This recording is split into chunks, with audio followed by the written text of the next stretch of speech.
Bienvenue sur Radio Corse International, le Télépaese. Nous sommes le lundi 3 février, début de semaine pour tout le monde, ainsi que pour Amadinale de Radio Corse International. Et on se retrouve comme d'habitude avec l'ensemble des chroniques, la météo, l'information. Aujourd'hui, nous aurons une charmante artiste qui sera au rendez-vous en tant qu'invitée, Ramona Russo, qui sera donc notre invitée aujourd'hui. Et puis bien sûr, nous retrouvons en fin de matinale aussi aujourd'hui Pierre-Louis Alessandri. Voilà pour le programme de votre matinale de ce lundi 3 février. Bonjour, salut à tous.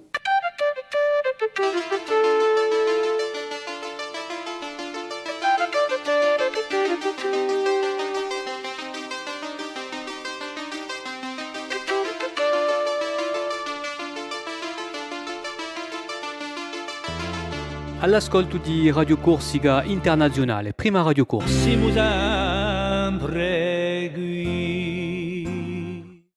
Voilà donc bienvenue sur Radio Corse International et Télépaese en simultané. Je vous rappelle la diffusion de cette matinale sur les deux stations, la télé et la radio. Et puis bien sûr, vous avez de nombreuses plateformes qui diffusent votre radio, ainsi que vous pouvez la retrouver aussi pour ceux qui ont Orange sur les radios d'Orange. N'hésitez pas à vous y connecter car vous avez la radio tout au long de la journée avec de nombreuses rubriques et puis bien sûr de la musique. Aujourd'hui, en ce lundi 3 février, on va souhaiter une très très bonne fête au Blaise. Voilà donc pour les fêtes à souhaiter donc ce jour. Nous allons débuter notre matinale avec Philippe Jam. On va faire un petit point sur la météo. À première vue, le temps va s'arranger aujourd'hui et pour ce début de semaine. Philippe Jam au micro de Radio Corse International.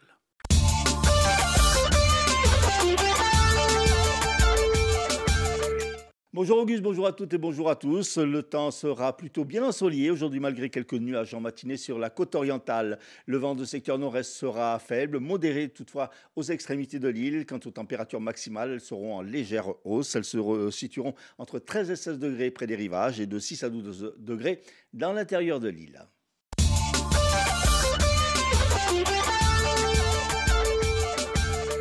Un incendie a ravagé la toiture d'une maison inoccupée de 3 étages à Moltifao. Le toit s'est effondré, on ignore pour l'heure l'origine des flammes. Un nouveau protocole départemental de prévention et de lutte contre les violences intrafamiliales a été signé à Bastia entre l'État, la justice et diverses associations.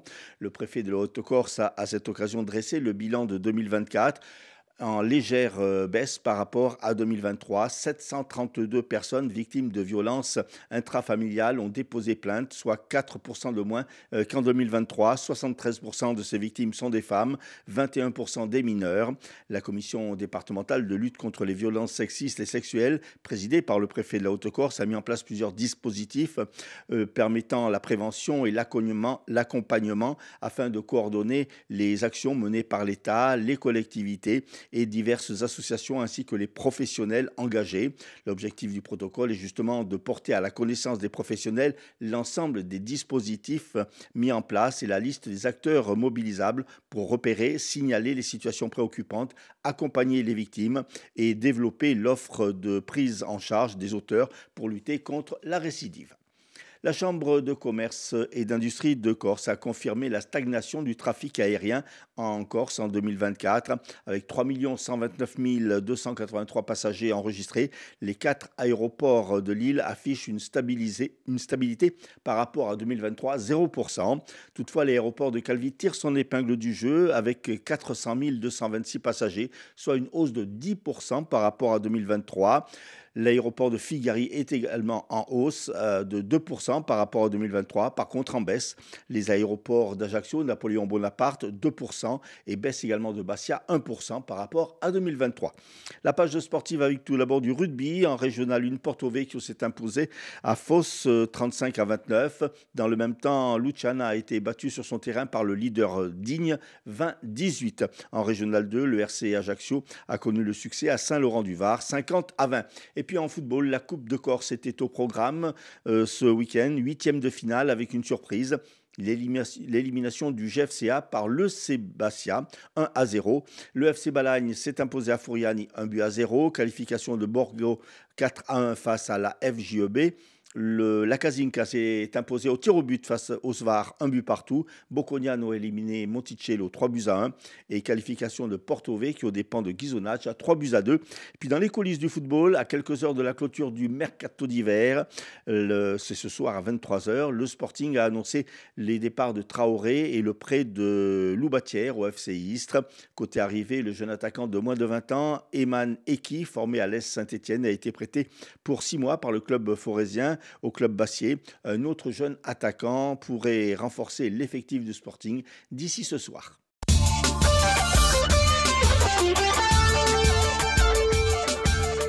Merci Philippe. Et puis on se retrouve tout à l'heure. On se retrouve tout à l'heure pour l'invité et l'étude de l'information en fin de matinale. Voilà, donc on poursuit avec Rémi qui lui va nous mener donc sur les hippodromes de l'Hexagone pour les bons pronostics hippiques de ce jour. Les pronostics hippiques de Rémi sur Radio Corse International. Bonjour à tous, ce lundi dans les bons coups du jour, nous serons sur l'hippodrome de Cagnes-sur-Mer pour le Quintet. Je vais y retenir le numéro 5, Pestacle, qui ne devrait pas sortir des 3 premiers. Passons à la réunion de Graigne, dans la 6e course, le 4, Lokidi devrait lutter pour la victoire. Et on terminera par la 8e, où le numéro 1, Matterhorn, devrait l'emporter. Bon jeu à tous. Voilà pour les pronostics. Et puis pour les amateurs de course hippique en Corse, je vous rappelle, reprise des réunions donc le 9 mars à Vignette. Et puis après une vingtaine de réunions qui sont prévues pour cette saison sur l'ensemble des hippodromes de l'île. Un petit horoscope pour débuter la semaine. C'est Paxi qui vient nous rejoindre.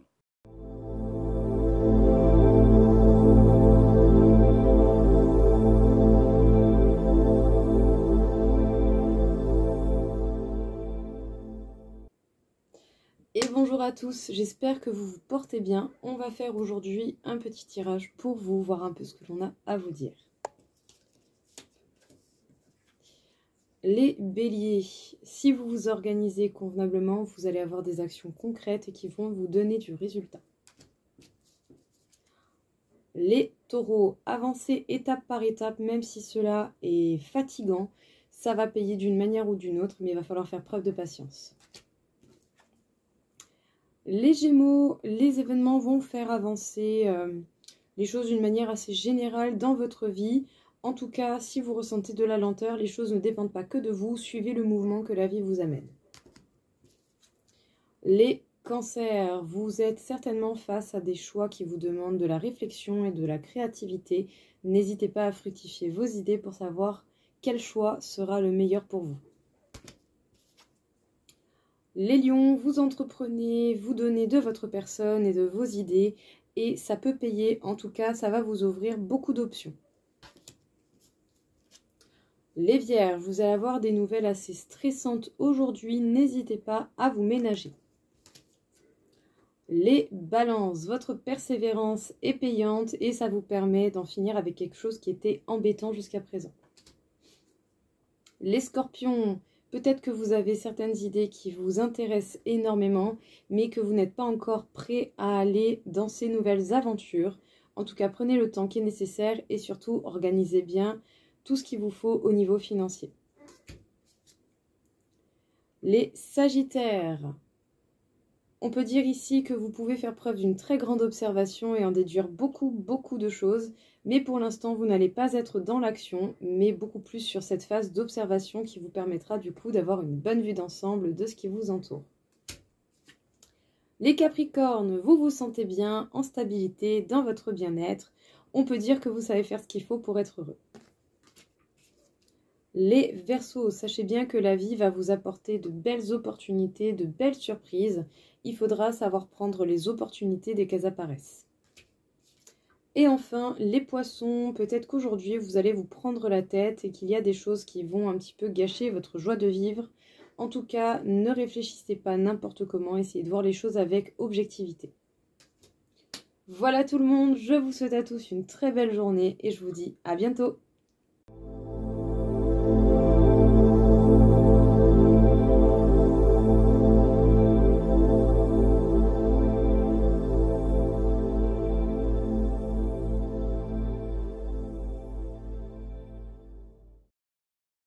Et puis le lundi, c'est la séance bien-être avec Laetitia qui vient nous rejoindre comme tous les lundis pour nous donner des petits conseils.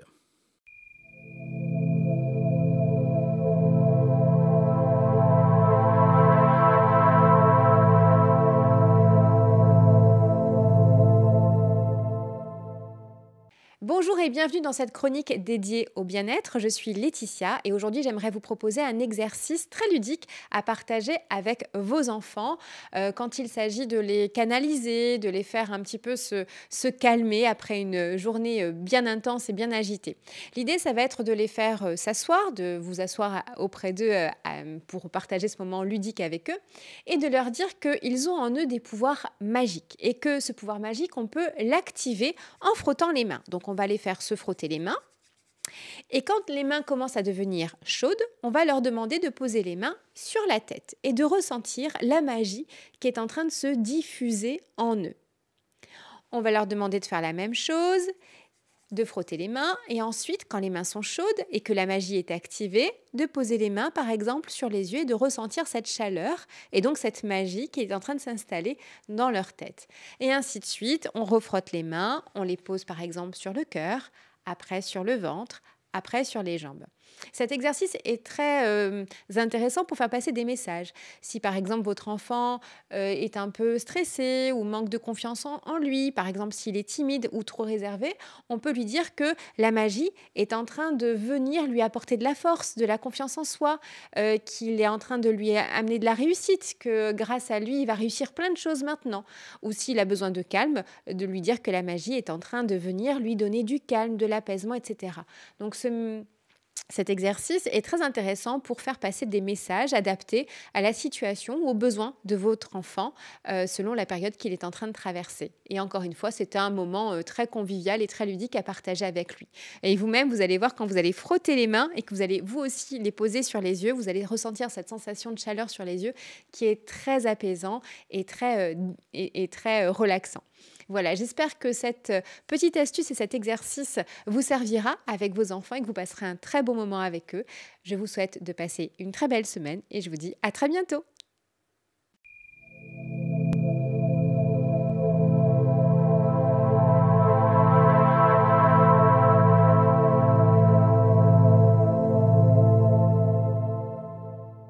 Voilà, j'ai essayé, hein. J'ai tout fait, j'ai essayé ça.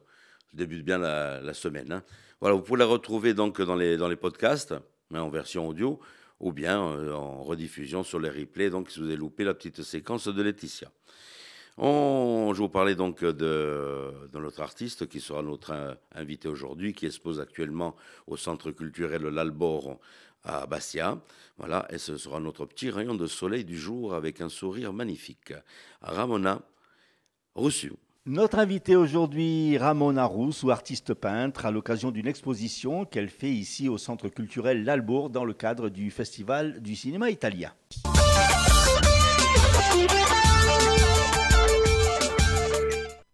Ramona, bonjour. Bonjour. Un petit mot tout d'abord sur votre cursus, vos origines. Alors, je suis roumaine d'origine. J'habite en Corse depuis 2014 maintenant et voilà.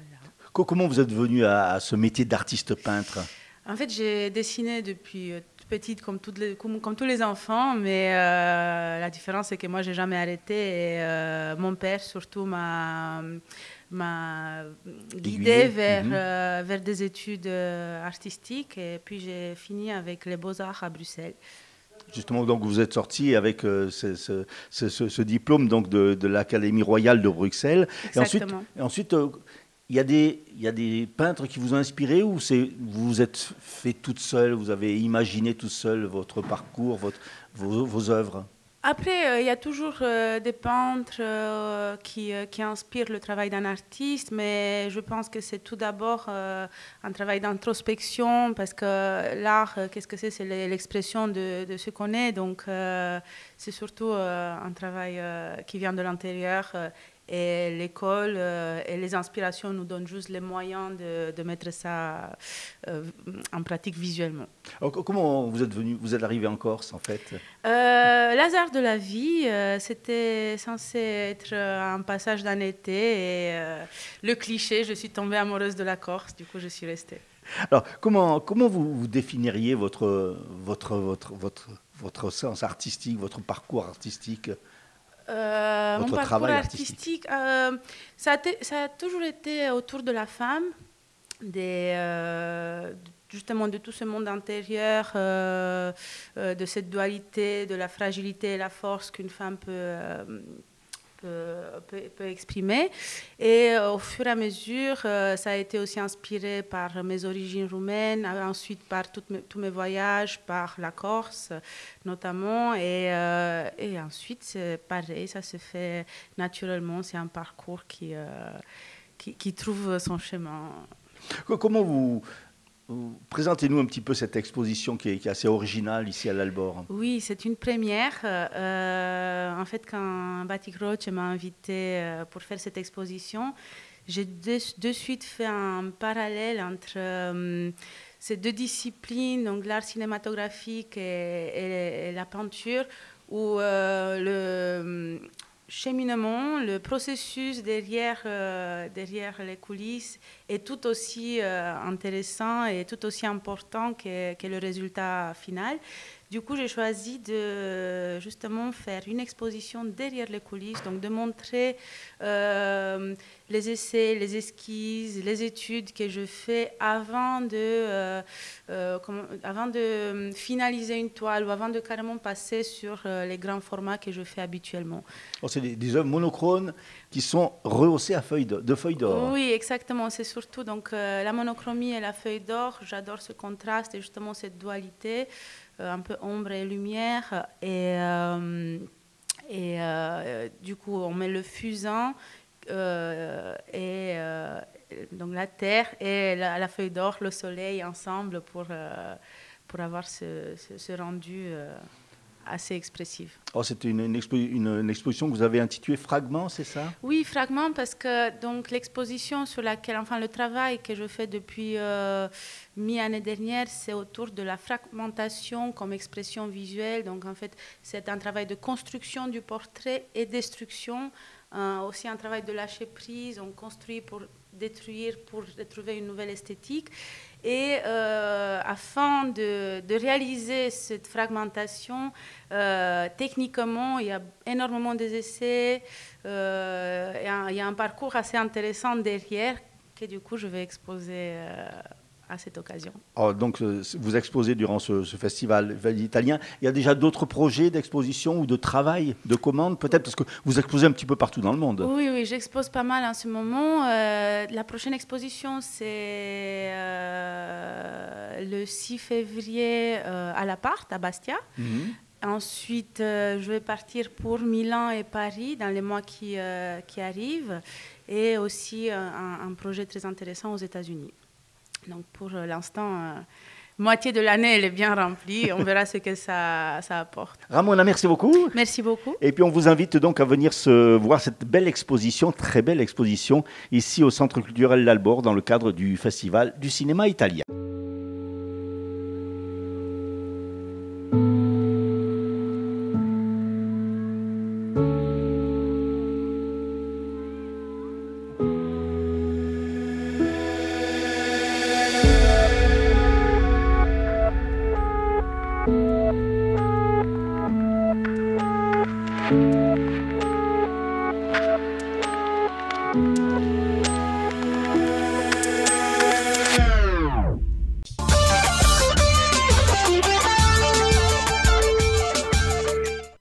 Voilà, un petit espoir ne pas manquer. Voilà, vous pouvez donc la voir du côté du Centre culturel l'Albor, et en même temps, du côté du Centre culturel l'Albor, vous avez la 37e édition du Festival du cinéma italien à l'Albor, au studio, au Régent, donc avec des rediffusions qui se font automatiquement dans toutes ces salles de cinéma. À ne pas manquer aussi donc le Festival du cinéma italien. Nous allons poursuivre cette fois-ci avec Pierre-Louis Alessandri, avec sa chronique du lundi. A cronica di Pedro Luigi Alessandri.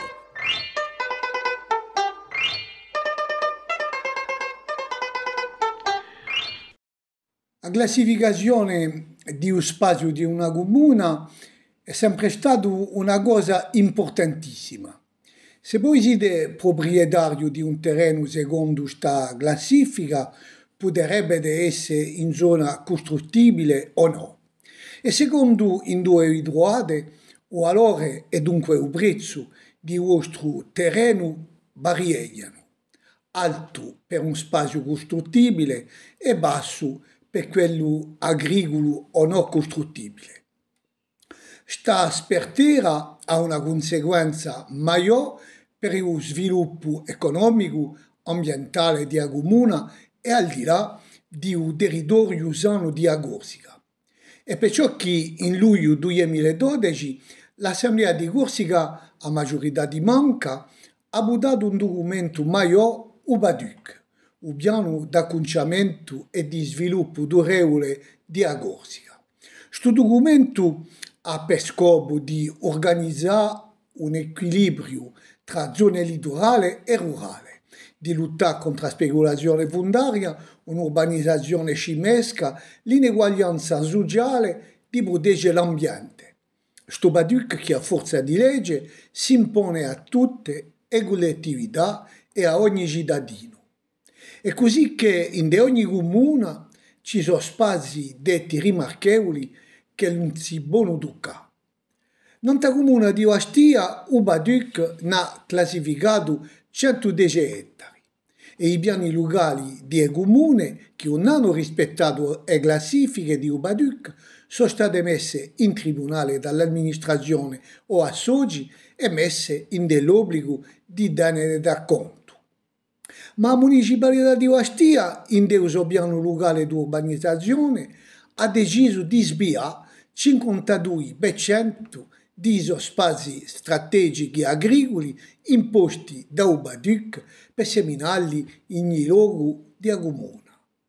Una decisione denunziata da un collettivo cittadino che dice che lo sarebbe una catastrofe economica e urbanistica perché questo compenso non rispetta mica le direttive di UBADUC, a sapere che i terreni scelti dalla municipalità per l'agricoltura hanno una vendita di più di 15% e dunque un po' non favorisce la coltivazione, dice di nuovo collettivo. Un'epoca di critiche di sto piano vastiaccio sono venute di nuovo di comunità d'agglomerazione. Se lo si ne crede sto collettivo, in cui le trasformazioni previste da sto piano, Bastia si troverebbe di fronte a un'urbanizzazione disciolta. Ha dunque deciso il collettivo di mettere in tribunale amministrativo sto piano. Una questione che mi pongo: perché un Levante, associo di difesa dell'ambiente, che è così pronto a denunziare queste vicende con Reggio e che ha fatto annullare dalla giustizia piani locali di parecchie comuni, non si è neanche preoccupato di quello di Ostia.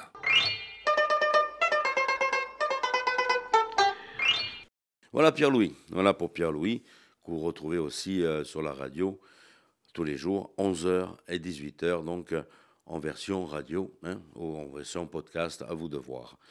Nous allons poursuivre avec les titres de l'information de ce lundi avec Philippe Cham.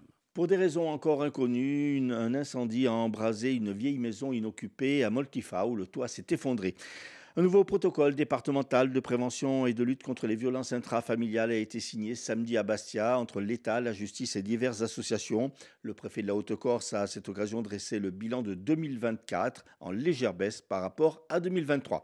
La Chambre de commerce et d'industrie de Corse a confirmé la stagnation du trafic aérien en Corse en 2024 avec 3 129 283 passagers enregistrés. Les 4 aéroports affichent une belle stabilité, 0% par rapport à 2023. Météo, du soleil, mais quelques nuages en pleine orientale. Voilà, on va finir sur une note un peu triste aujourd'hui dans cette matinale. Nanda Kwawiwa est parti et s'est andato au paradis des musiciens, des poètes. Il faisait partie de ces grands messieurs des années 70 qui ont fait partie du Riaquisto et en même temps c'est le père de Battista Acquaviva. Voilà, on est de tout cœur avec elle, toute l'équipe ainsi que pour toute la famille. Voilà donc pour la disparition donc de ce grand monsieur donc de la culture insulaire. Et voilà, donc je vous donne rendez-vous demain matin, même heure, même antenne. Hein. D'ici là, tenez forte, ci vediamo domani mattina. Bonjour, salut à tous.